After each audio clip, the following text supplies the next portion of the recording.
안녕하세요. 김건우 목사입니다. 7월 31일 수요일 아침입니다. 오늘 묵상할 본문은 예레미야 37장, 38장, 39장 3장인데요. 예레미야서는 하나님 앞에서 범죄하였음에도 불구하고 회개하지 않는 이스라엘의 멸망과 심판을 선포하는 책이지만 구원과 회복의 메시지가 전혀 없는 것은 아닙니다. 30장에서 33장 사이에는 미래에 있을 예루살렘의 회복에 대한 메시지가 담겨 있죠. 하나님은 포로로 끌려갔던 이스라엘을 회복시키실 것이며 너희는 내 백성이 되고 나는 너희의 하나님이 될 것이니 이스라엘의 장래에 소망이 있을 것이라고 선포하십니다. 다윗의 가지에서 한 공의로운 가지가 나서 이 땅에 정의와 공의를 실행할 것이라는 메시아에 대한 약속도 주어지죠. 하나님은 그들에게 기도하라고 명령하십니다. 예레미야 33장 3절 너는 내게 부르짖으라 내가 내게 응답하겠고 내가 알지 못하는 크고 은밀한 일을 내게 보이리라. 아멘. 내가 너희를 절대 버리지 않을 것이라는 하나님의 확고한 의지를 담은 선언으로 훗날 이스라엘에게 행하실 회복과 구원의 메시지를 담고 있는 33장은 마무리됩니다. 그러므로 비록 선지자의 입을 통해 혹독한 심판과 멸망의 메시지가 선포되고 있기는 하였지만 이스라엘에게는 여전히 소망이 있었습니다. 이스라엘 백성들에게 회개하고 하나님께로 돌아올 수 있는 실력이 있었기 때문은 아닙니다. 이스라엘을 사랑하시는 선하시고 자비하신 하나님께서 이스라엘을 구원하실 뜻을 품고 계셨기 때문입니다. 하지만 그러한 하나님의 마음을 조금도 헤아리지 못해 회개하지 않았던 이스라엘은 하나님의 심판을 피할 수 없었기에 고난이라는 어두운 터널을 통과해야만 했습니다. 그래서 34장부터는 이제 곧 일어날 예루살렘 멸망, 그 전에 주어진 메시지들과 있었던 사건들이 다루어집니다. 오늘 묵상하는 37장에 39장은 그러한 맥락 가운데 있는데요. 이스라엘이 무너져 가는 과정 가운데에서 예레미야에게 있었던 일들과 현실이 된 예루살렘의 함락, 그리고 참혹했던 당시의 상황들을 기록하고 있습니다. 그런데요, 예레미야서를 읽다 보면 이런 의문이 생깁니다. 하나님께서 이미 이스라엘을 심판하기로 결정하셨으니 예루살렘 함락과 그로 인한 처참한 고통과 슬픔은 피할 수 없는 운명이었는가? 회개해봤자 소용없는 일이었는가? 이미 결정된 일이니 말이야. 이런 생각입니다. 하지만 저는 그렇게 생각하지 않습니다. 예레미야서 전체를 읽어보면 하나님은 그들을 구원하기 원하셨지 심판하기를 원하지 않으셨음을 쉽게 알 수 있으니까요. 그렇다면 왜 하나님은 이스라엘의 멸망을 예언하셨는가? 그들이 결코 회개하지 않을 것임을 아셨기 때문입니다. 그러므로 하나님께서 이스라엘을 심판하기로 결정하셨기 때문에 어쩔 수 없이 이스라엘이 심판받은 것이 아니라 이스라엘이 선지자를 통해 주시는 하나님의 말씀을 청종하지 않고 회개하지 않았기 때문에 심판받았다는 것이 보다 정확한 표현입니다. 심판받는 것이 피할 수 없는 운명이었던 것이 아니라 이스라엘 스스로 심판을 선택했다는 뜻이죠. 그들은 수많은 선지자들을 통해 주신 하나님의 말씀을 거절하고 끝까지 회개하지 않았으니까요. 오늘은 37장부터 살펴보려 하는데요. 바로 앞 36장은 유다 왕 여호야김이 하나님의 말씀을 기록한 두루마리를 불태운 이야기와 예레미야가 다시 하나님의 말씀을 기록한 이야기로 마무리되었습니다. 여호야김이 선지자 예레미야와 서기관 바룩을 잡으려 했지만 하나님께서 그들을 숨기심으로 두 사람은 보호받게 됩니다. 37장은 그 후 새롭게 유다의 왕이 된 시드기야와 예레미야가 만나는 이야기로 시작됩니다. 시드기야는 바벨론의 느부갓네살 왕이 세운 유다의 왕이었는데요. 이 사실은 유다 왕이 바벨론의 임명을 받는 총독 전도의 신세로 전락해 버렸다는 의미입니다. 근데 예레미야서는 왕과 그의 신하들이 선지자를 통해 주신 하나님의 말씀을 듣지 않는 자들이었다고 기록하고 있습니다. 그러니 정치적으로나 영적으로나 유다는 몰락한 상태였던 것입니다. 그런데 어느 날 시드기야 왕이 예레미야를 불러 우리를 위해 하나님께 기도하라고 요청합니다. 여호와를 경외하는 진실한 신앙이 있었기 때문이 아니었습니다. 마치 무당에게 굿을 부탁하듯 하나님께 잘 좀 이야기해 달라는 그 정도의 의미였습니다. 당시 시드기야는 애굽의 힘을 빌려 자신을 임명한 바벨론과 맞서려고 했는데 그 불안한 마음이 있었는지 예레미야를 불러 기도를 요청했던 것입니다. 하지만 하나님께서 예레미야를 통해 주신 말씀은 왕이 기대했던 것과는 전혀 달랐습니다.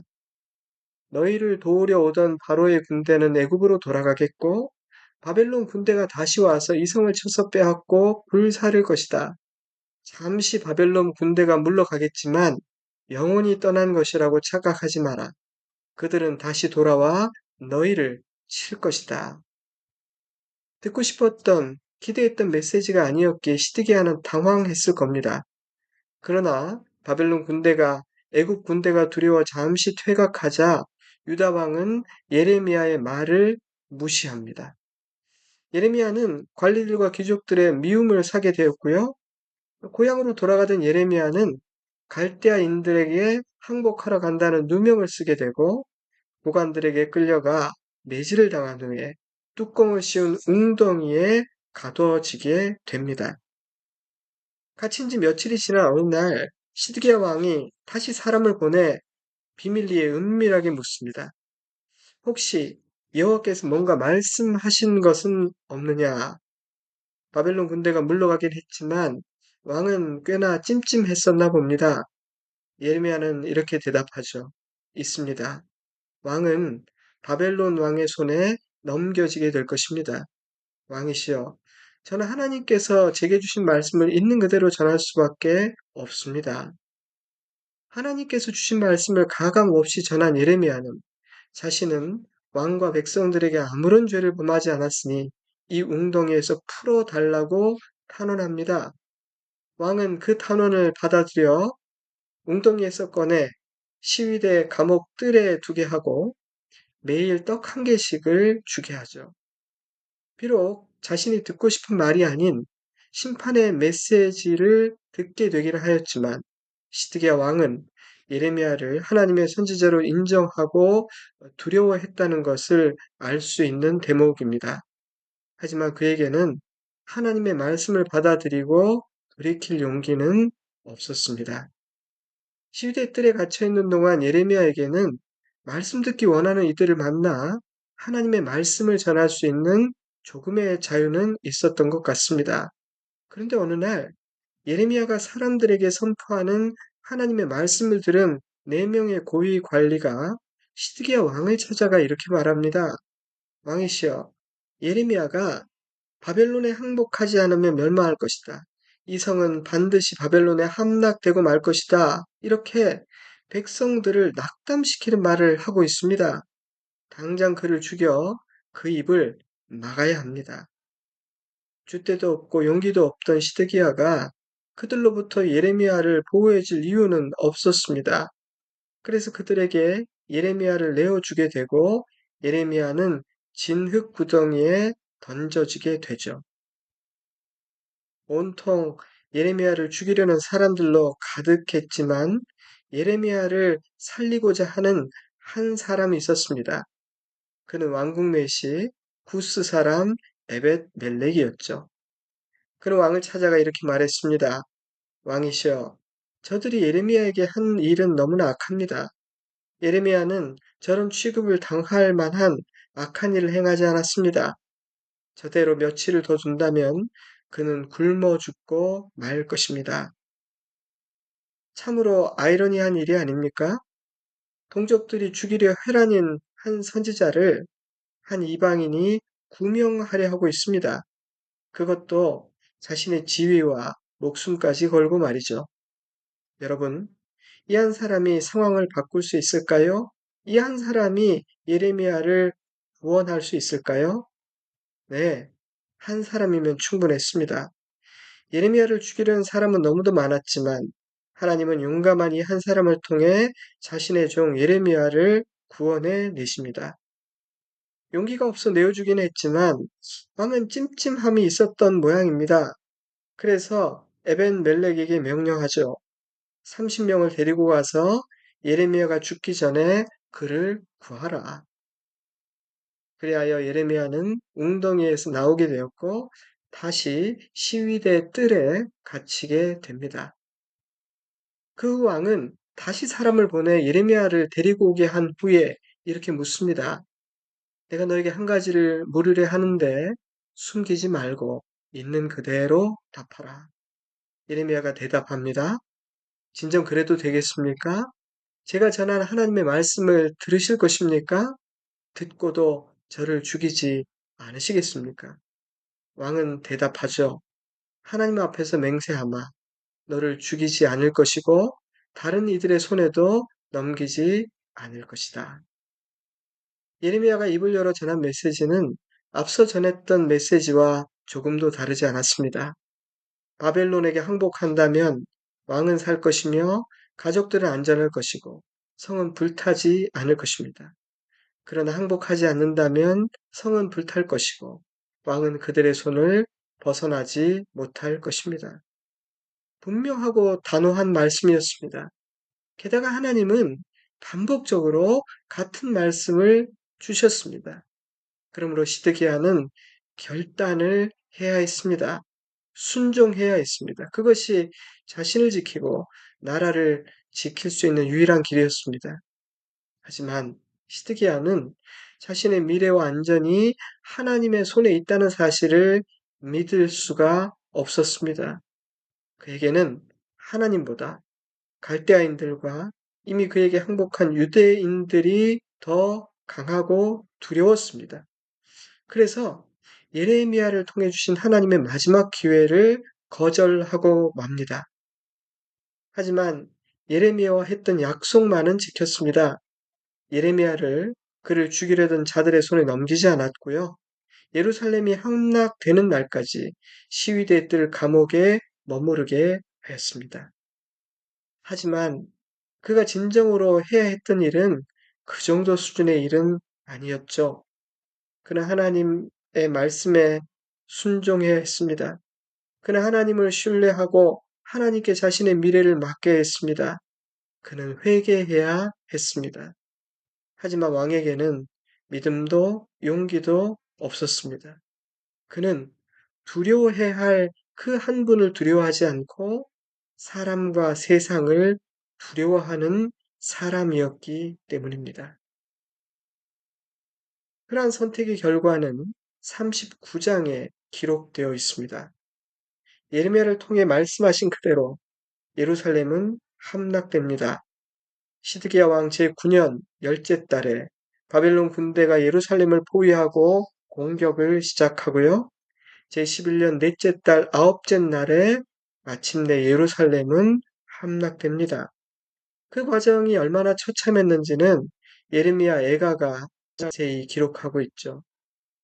시드기야의 눈앞에서 그의 아들들은 죽임을 당하고 모든 귀족들 역시 죽임을 당했으며 시드기야는 두 눈이 뽑힌 채로 포로로 잡혀가게 됩니다. 하나님의 말씀을 믿지 않고 사람을 의지하고 사람을 두려워했던 결과였습니다. 바벨론 느부갓네살 왕의 명령으로 예레미야는 석방이 됩니다. 바벨론에 항복하라고 권유했던 예레미야를 자기 편이라고 생각했기 때문입니다. 오해였지만 아무튼 예레미야는 석방됩니다. 동족에 의해 갇히고 이방 왕에 의해 석방되는 것 역시 아이러니라고 생각됩니다. 39장은 예레미야를 구명했던 구스 사람 에벳 멜렉에게 주어진 하나님의 약속으로 마무리되는데요. 기록된 위치로 보면 39장 끝에, 39장 마지막에 기록되어 있지만 시간적으로 본다면 그 앞부분에 기록되어 있는 그 예루살렘 함락 이전에 주신 하나님의 약속입니다. 39장 17절, 18절을 읽어드리죠. 내가 그날에 너를 구원하리니 내가 그 두려워하는 사람들의 손에 넘겨지지 아니하리라. 내가 반드시 너를 구원할 것인즉 내가 칼에 죽지 아니하고 내가 노략물 같이 내 목숨을 얻을 것이니 이는 내가 나를 믿었습니다. 너무도 아이러니한 일입니다. 유대인들이 심판받고 예루살렘이 함락되는 그날 한 이방인은 구원받게 될 것입니다. 그런데 그 이유가 무엇이라고 하십니까? 이는 내가 나를 믿었습니다. 이는 내가 나를 믿었습니다. 혈통이 구원하는 것이 아니라 믿음이 구원하는 것입니다.